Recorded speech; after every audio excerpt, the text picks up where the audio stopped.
మహిళలను కోసపుచ్చుకుంటాను. ఇటు మహిళలకు 2500 రూపాయల భృతి ఇస్తా అని చెప్పి ఆ రోజు చెప్పినావు. కనీసం 2500 భృతి ఎప్పుడు ఇస్తాను కూడా ఇప్పటివరకు అనౌన్స్మెంట్ లేదు. మాకు మాత్రం రైతుల మీద చాలా ఊళ్ళల్లో అన్ని విధాల్లో అన్ని డిస్టిక్లలో చాలా వ్యతిరేకత వచ్చిందండి. ఈ ప్రభుత్వం ఇప్పుడు ఉంటుందా ఎప్పుడు ఇచ్చిపోతా అని జనాలు ఎదురు చూస్తాను. ఇక ముందు కూడా చాలా తీవ్రంగా ఉంటుంది పరిస్థితి.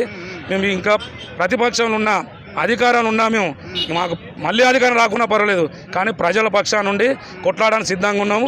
ప్రజలకు న్యాయం జరిగేంత వరకు ఈ పోరాటం చేస్తూనే ఉంటాం. ఇవాళ ఇక్కడ హనుమకొండ పశ్చిమ నియోజకవర్గం ఎమ్మెల్యే దాసరి నమస్కారం ఆధ్వర్యంలో జరుగుతుంది. ఇది ఇక్కడ జరగచ్చు, రేపు హైదరాబాద్ అసెంబ్లీ ఇక్కడ జరగచ్చు, రాను ఢిల్లీ కూడా పోవడానికి సిద్ధంగా ఉన్నాం. మాకు అన్ని పథకాలు అమలు చేసి గౌరవ ముఖ్యమంత్రి తన మాట నిలబెట్టుకోవాలి, లేకపోతే హరీష్ రావు గారు మొదలు రేవంత్ రెడ్డి రాజీనామా చేయాలి. ఇది మేము అందరం కోరుకున్న పద్ధతి. 31,000 కోట్లు రైతు రుణమాఫీకి కేటాయించినట్టు తెలుస్తూ ఉన్నది. 17,500 కోట్లు దగ్గర అయినట్టు మనకు కనిపిస్తూ ఉన్నది. సో మొత్తానికి ఇంకా 40% వరకు మనకు కనిపిస్తూ ఉన్నది.